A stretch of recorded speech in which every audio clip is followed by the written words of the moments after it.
Hey crafty friends, I'm going to be sharing a little sneak peek of some products from HoneyBee Stamps' new release that's coming out on July 24th after their 8 p.m. Eastern release party. So you definitely want to check that out. I'm going to be using the Stitched with Love stamp and die. So here we have this darling oval embroidery frame. I am going to stamp this floral arrangement in the center. There's a few floral arrangements in the stamp set, and there's some sentiments. So I'm going to be coloring with my Zig Clean Color Real Brush markers. I did want it to have a little bit of a watercolor look. The thought of like the stitching having that look, I thought would be really, really cute. So I'm using Bristol Smooth cardstock, which is watercolor cardstock. I'm inking that up with HoneyBee Stamps Intense Black ink, and we are going to color. This is not complicated. It's super, super easy. Oh my gosh, words are hard this morning. I am using a yellow, a pink, a purple, and 2 greens, and then we're going to color the background to give the cross stitch fabric some little bit of color. If you're into cross stitching, you know that you can get different color fabrics. Some of them are mottled, some of them are just normal. You can get white, but I really wanted it to give just a little more of an antique look with the color fabric that I'm choosing to create. Then we're going to color the frame, kind of wood, the little top part. I don't even know what that's called on a embroidery hoop, but we'll give that a little bit of a gold touch. So super, super cute. This whole release is really darling. You guys are definitely going to want a lot of things. Oh my gosh, I just can't even get over how cute the stuff is. Okay, so let's color this flower here. What I do, you guys I'm sure have seen me quite a few times color with Zig markers. I like to add a little bit of color in some of the areas that I want a shadow part. And then I use a little bit of water in my paintbrush to blend that out.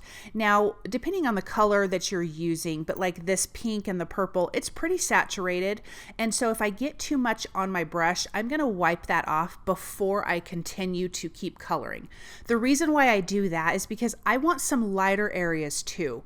So if I have too much of the color on my paintbrush, I'm not going to get that variance in color, which is what I love to do when I color. So I'm just going to keep that in mind, and if I get a little bit too much color, then I will just wipe that off onto my dry rag there, and then dip my paintbrush back into some water, and then just gently going around and ink blending. Super simple, easy coloring, but I love the impact it has because again, you get that lighter and that darker area, and I love that. Then I'm using like a natural beige.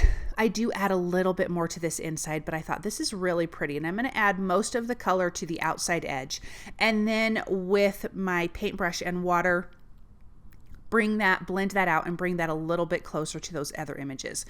Now I am being careful because if I touch any of those other colors on the florals or the greenery, I could pull that water or that color into my center. So I'm being very cautious and not going right up to my color.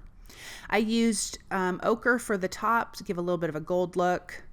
And then I'm using 2 different colors of brown for my frame here. I do want this nice wood frame.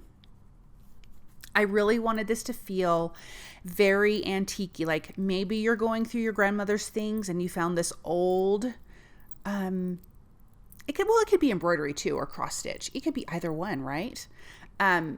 This old cross stitch or embroidered, I accidentally grabbed the ochre there. No big deal. And you found this little treasure in your grandma's, attic or something. And that was kind of the feel that I had for this. So I'm going to blend this out. And again, you can see me wiping my paintbrush off a lot because it is picking up that darker brown, and I don't want it to be just one color all the way around. So I'm wiping off a lot of that color. So really you could start with a little less. I prefer to start with a little more so I don't have to go back in with my marker, if that makes sense. And then I'm going to go with that lighter brown around the edge of the fabric. and blend that out a little bit more. So super cute. Now there are coordinating dies for this, and in the coordinating dies you can die cut just this whole big embroidery hoop as one, but then there's also a die cut that cuts out the inside oval as well, so you could have the frame separate. I'm just going to use the big solid one to cut out this whole piece. And then let's do some splatter really quick with that lighter brown. I want it to, again, to give it that little bit of that aged feel. I love this. This is so cute. Let's stamp my sentiments. It's going to say hello friend and then stitched with love. Here is that, sorry, my head's in the way. Here is that large die cut that I was talking about. And then I will use the coordinating dies for the sentiments as well. I'm going to tape those in place and run that through the die cut machine. Now the pattern paper that I'm using here with the scalloped A2 card frame dies, which has been out forever and ever and ever. I love this die to have in my stash. That paper is from the freebie pack. And I think, don't hold me to it, but I think if you order $100, you get that freebie paper. But I may be wrong on the dollar amount, so please don't, hold me to that. I added some foam adhesive. I'm going to add that right in the center. Then I thought it would be cute to have the sentiments on the embroidery hoop itself. So I am going to do that. So I think this is more embroidery, not so much cross stitch, but I do a little bit of embroidery, but I've been doing a lot of cross stitch lately, so that's what's been on my mind. But this is more probably an embroidery image. But it's so cute.